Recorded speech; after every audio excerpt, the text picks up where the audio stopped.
Assalamualaikum warahmatullahi wabarakatuh. Berjumpa lagi dengan saya Hadi Saputra di channel Lumalila Riset. Pada kesempatan kali ini saya akan berbagi tentang eh, seputar pertanyaan sidang skripsi yang kemungkinan besar muncul saat kita ujian sidang. Konten kali ini saya buat atas permintaan salah satu subscriber saya yang mohon dibuatkan video tentang pertanyaan sidang skripsi kuantitatif. Jadi saya akan buatkan video tentang pertanyaan sidang skripsi kuantitatif.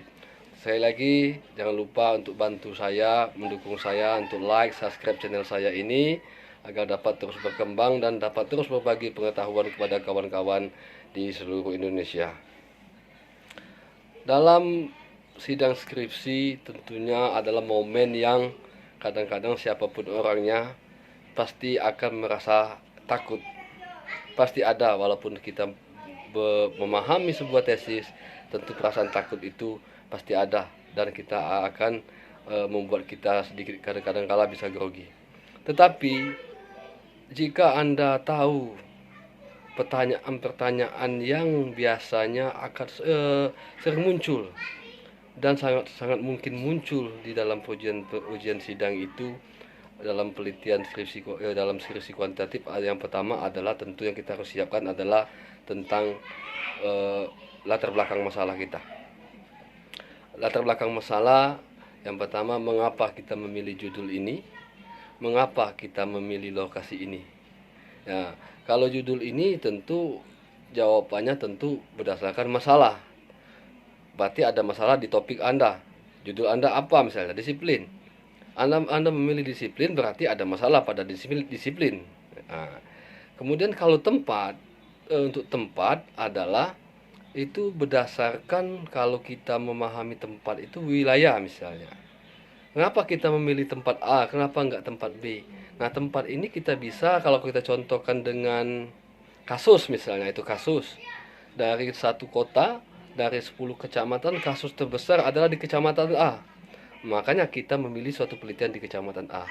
Jadi itu dasar latar belakang yang sering muncul di pertanyaan di sidang skripsi.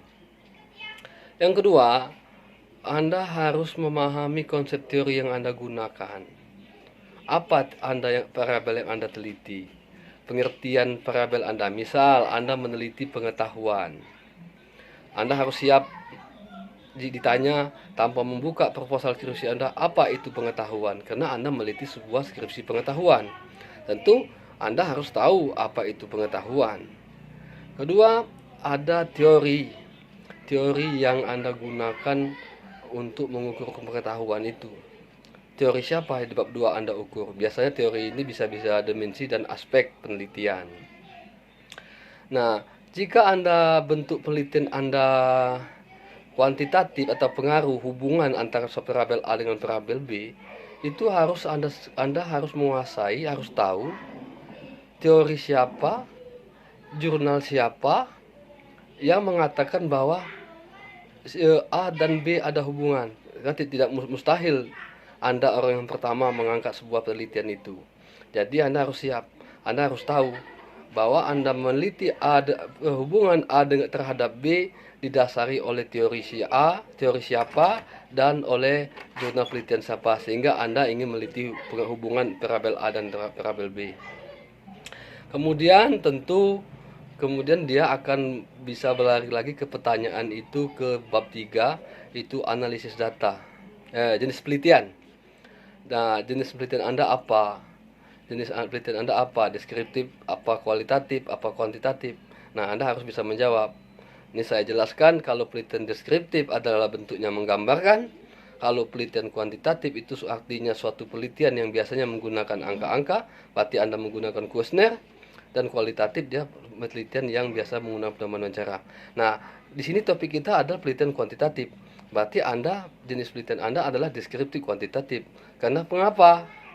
Nanti Anda akan menggambarkan masing-masing variabel secara deskriptif. Nanti Anda ingin melihat hubungan parabel A dan parabel B dengan kuantitatif menggunakan uji-uji statistik, apakah itu SPSS, apa Listrel, apa FUR atau Smart PLS. Banyak uji-uji untuk melakukan pengolahan data ini. Yang kemudian adalah sampel. Nah, jumlah sampel penelitian yang Anda lakukan, jumlah sampel penelitian Anda harus, ini di sampel ini adalah hal yang sangat fatal sekali.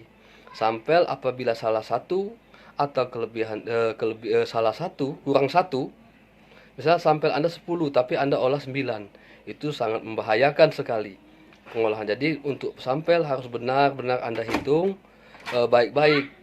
Anda hitung baik-baik. Jadi jangan sampai ada kekurangan. Jadi harus benar-benar akurat. Kemudian penentuan populasi dan sampel ini, populasi itu berapa, populasinya berapa, sampelnya berapa. Itulah suatu harus Anda pahami. Nah, jadi ada menurut macam-macam sih rumus pengambilan sampel. Ada menurut Ari Kunto bahwa jika populasi lebih dari 100, sebaiknya bisa diambil 10 sampai 15%, dan bisa diambil dari 20 sampai 25%. Bisa juga kita menggunakan rumus macam-macam rumus ya. Ada juga menggunakan tabel untuk menentukan sampel. Tetapi jika dia di bawah 100, sebaiknya diambil semua. Nah, pada saat ini umumnya fakta yang terjadi, mahasiswa itu pasti hampir 80%, mungkin 90% tidak menyebarkan kuesioner secara seluruh. Jika Anda mempunyai sampel, misalnya Anda mempunyai sampel 150, Anda penelitian di suatu tempat, di kantor apa di mana, 150 jatah penelitian Anda sebulan. Jadi Anda harus bisa, jika ada pertanyaan muncul begini, coba ceritakan bagaimana Anda melakukan penelitian. Coba ceritakan berapa lama Anda mengambil sampel. Anda jawab, sampel Anda berapa? 150. Kalau penelitian Anda sebulan, 10 sehari, berarti 5 sehari, berarti sehari Anda dapat 5 atau 6, berarti kalau selama 30 hari, Anda mencapai 150. Jangan Anda bilang, penelitian Anda 10 hari, nanti Anda bilang gini, saya penelitian berapa hari? 10 hari saya penelitian, tetapi ditanya, saya sehari dapat 7 atau 10 kuesioner. Penelitian Anda 7 hari. Artinya kalau 10, 7 sampai 10, anggaplah 10, artinya kalau selama 7 hari baru 70. Sementara kuesioner Anda jumlahnya 150. Ini sering mahasiswa terjebak di sini. Jadi Anda ketahuan bohong oleh dosen. Jadi Anda harus tahu berapa jumlah sampel Anda sebarkan, berapa waktu yang Anda gunakan dalam penelitian, berapa hari waktu yang Anda lakukan penelitian itu.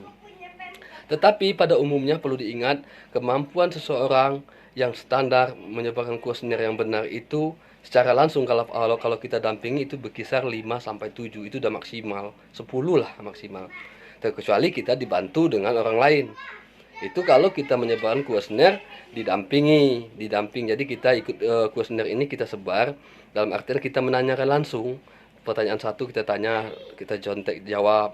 Itu artinya kita diskusi, wawancara langsung sambil mengisi kuesioner itu.